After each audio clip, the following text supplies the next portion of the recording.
friends, in today's video lecture we will discuss another topic, that is microsporogenesis.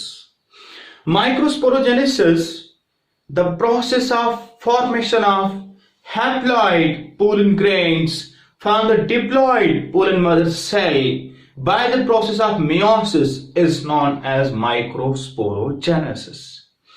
क्या होता है, जो pollen mother cells, diploid pollen mother cells की meiosis हो जाती है। पोलन मदर सेल्स की मियोसिस होने के बाद क्या हो जाता है, हैप्लॉइड 4 सेल बन जाते हैं। हैप्लॉइड 4 सेल बन जाते हैं और वो जो 4 सेल्स हैप्लॉइड होते हैं डिफरेंट एंजियोस्पर्मिक फैमिलीज में डिफरेंट तरह के अरेंजमेंट वो करते हैं। वो डिफरेंट तरह के अरेंजमेंट क्या है, मैंने यहाँ पे वो डायग्राम्स डिस्प्ले करी हैं। मुख्तलिफ तरह के पोलन ग्रेन्स मुख्तलिफ तरह की अरेंजमेंट करते हैं। In some angiospermic families they arrange in this way, tetrahedral, 3 front पे दिखते हैं लेकिन एक बैक पे भी है। टेट्राहेड्रल, आइसोबाइलेटरल, लगभग सारे पोलन ग्रेन एक ही साइज के हैं और इस तरह का अरेंजमेंट है। नेक्स्ट डैकोसेट, ऊपर से 2 और नीचे से 1 और इसके बैक में एक और होगा, that is the decussate. T shape structure में सबसे टॉप पे 2 होंगे और बाकी 2 जो हैं वो उस लाइन में अरेंज है। और नेक्स्ट जो है लीनियर, एक ही लाइन में चारों के चारों पोलन ग्रेन्स अरेंज हैं। कुछ एंजियोस्पर्मिक फ्लावर्स और कुछ ऐसे प्लांट्स हैं जिनमें इस तरह से पोलन ग्रेन 4 नहीं हैं, बल्कि वो एक कंपाउंड स्ट्रक्चर बनाए हुए हैं, like this compound pollen grain. ये किस प्लांट में है, इट इज दतूरा टाइफा।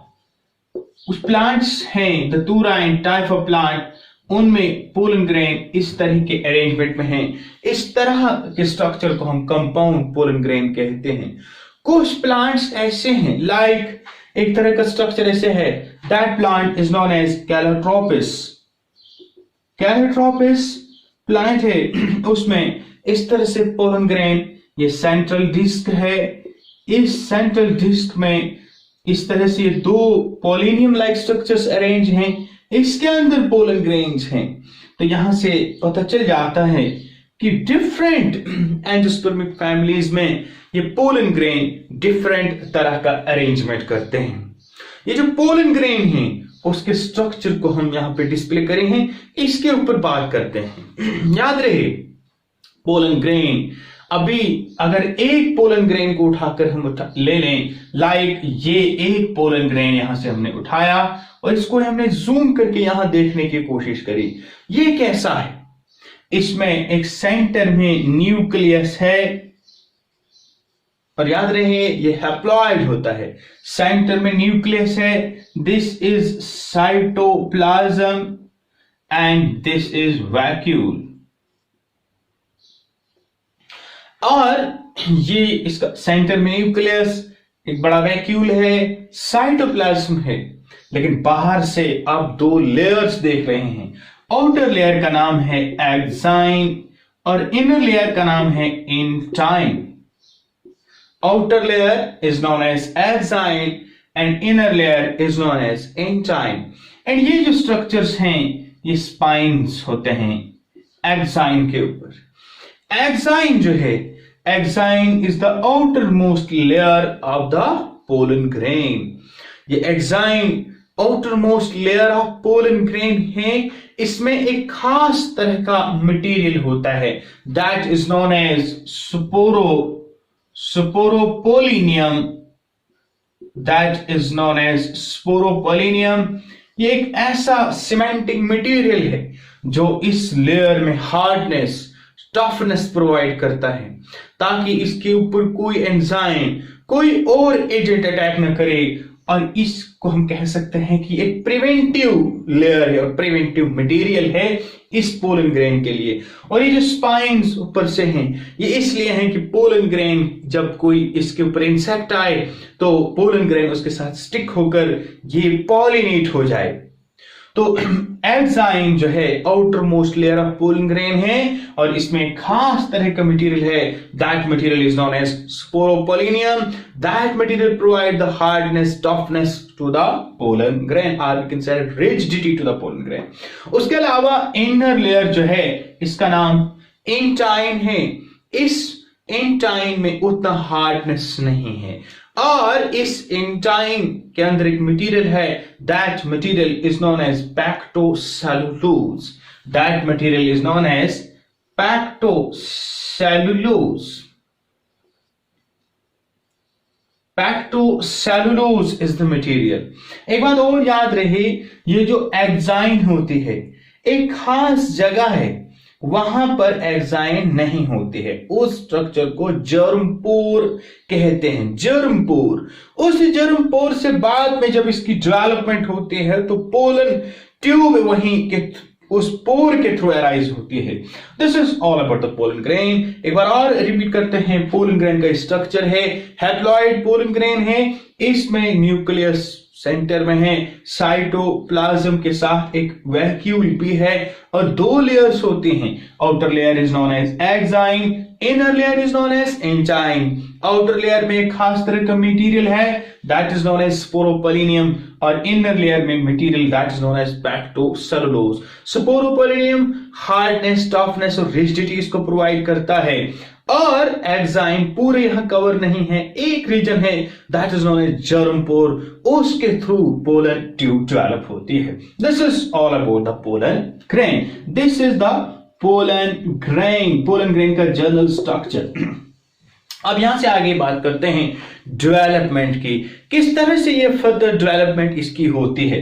ये पहला स्ट्रक्चर जो हमने फर्स्ट स्टेज पे दिखाया है, इसमें outer layer that is known as exine, already हमने यहां पे देखा, इनर लेयर इंटाइन, ऑलरेडी मालूम, then nucleus and then cytoplasm. Next stage पे क्या हो जाता है, इसके यहां डिवीजन हो जाती है, अनइक्वल डिवीजन हो जाते हैं, और एक छोटा सेल बन जाता है, that is known as generative cell, और बड़ी सेल का नाम है वेजिटेटिव सेल।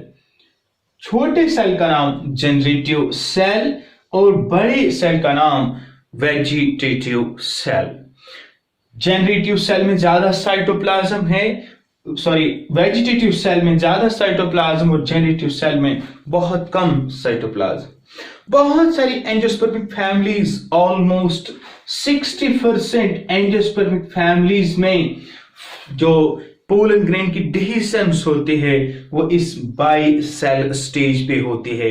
जब सेल में दो सेल स्टेज हो तो उसी वक्त डिहिसेंस होते हैं, और पोलन ग्रेन्स पॉलिनेशन के जरिए से दूसरे प्लांट्स पे पहुंचाए जाते हैं, we can say that female reproductive part पे पहुंचाए जाते हैं। लेकिन इन सम केसेस इसकी फर्दर डिवीजन हो जाती है, और यहां पे 2 मेल न्यूक्लियाई बन जाते हैं, 2 मेल न्यूक्लियाई बन जाते हैं, और वेजिटेटिव सेल उसी तरह से रहता है।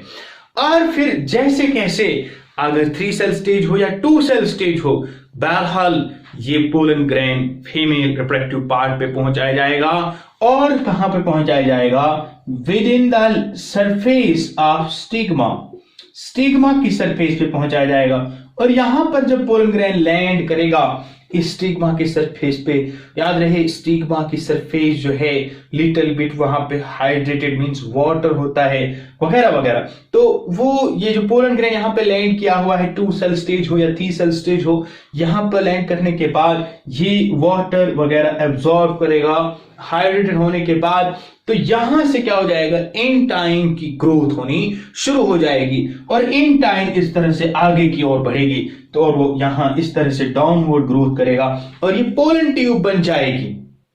और ये जो इंटाइन यहां ग्रोथ तो हो रही है, लेकिन इसमें जो सेल यूज है that is the vegetative cell, इसी का साइटोप्लाज्म, इसी का न्यूट्रिटिव मटेरियल वगैरह वो यूज होता है, और इसका जो न्यूक्लियस है ये आगे बिल्कुल आगे आ रहा है, और ये जो 2 मेल न्यूक्लियाई हैं बिल्कुल इसी के साथ साथ आगे जा रहे हैं। इसके एंड पे यहां पे पैक्टिनेस एंजाइम होता है। ये पैक्टिनेस एंजाइम किसमें हेल्प करता है, जब ये पोलन ट्यूब एंटर करनी होगी किसमें, ओव्यूल में। इस तरह से मान लीजिए ये पोलन ट्यूब ग्रो कर रही है और ये पोलन ट्यूब नीचे ओव्यूल में एंट्री कर रही है। यहां पे ओव्यूल है, let this is the ovule. इसकी वॉल को रैप्चर करने में ये इसका रोल होता है, इस पैक्टिनेस एंजाइम को रोल होता है, और ये फिर एंटर करता है और ये अपने 2 मेल न्यूक्लाई को एंटर करता है। फिर एक मेल न्यूक्लाई उसके साथ फ्यूज होता है तो जाइगोट बनाता है, एग सेल के साथ फ्यूज होता है तो जाइगोट बनाता है, दूसरा मेल न्यूक्लाई फ्यूज होता है तो बनाता है एंडोस्पर्म, वो पोलर बॉडी के साथ फ्यूज होता है। तो इस तरह से कुल मिलाकर ये डेवलपमेंट ऑफ मेल गैमेटोफाइट बिल्कुल शॉर्टकट है। एक बार और रिपीट करते हैं, ये फर्स्ट स्टेज है, सिंपल पोलन ग्रेन है। दूसरी स्टेज पे क्या है, इसकी डिवीजन हुई, अनइक्वल डिवीजन, छोटे सेल का नाम जनरेटिव सेल, बड़े सेल का नाम वेजिटेटिव सेल। फिर नेक्स्ट क्या होता है, बहुत सारी फैमिलीज में इसी स्टेज पे ट्रांसफर होता है, लेकिन कुछ फैमिली में 3 सेल स्टेज पे पहुंच जाता है। लेकिन 3 सेल स्टेज हो या 2 सेल स्टेज हो, बहरहाल स्टिग्मा के सरफेस पे पहुंचेगा, वहां ये वाटर को एब्सॉर्ब करेगा, उसकी वजह से क्या होगा कि पोलन ट्यूब की ग्रोथ होगी और इन टाइम से ग्रो होगी और उसमें वेजिटेटिव सेल का मटेरियल यूज होगा, और फिर इसके एंड पे पैक्टिनेस एंजाइम होगा जो ओव्यूल की लेयर को रैप्चर करेगा और अपने 2 मेल न्यूक्लियाई को ट्रांसफर करेगा। This is all about the process of microsporogenesis. तो अगर वीडियो अच्छी लगती है लाइक कीजिए, अगर कोई क्वेश्चन आपके दिमाग में अराइज होता है तो कमेंट सेक्शन में इसको जरूर लिखिए, और वीडियो अच्छी लगती है लाइक कीजिए, कमेंट कीजिए, शेयर कीजिए। थैंक्स।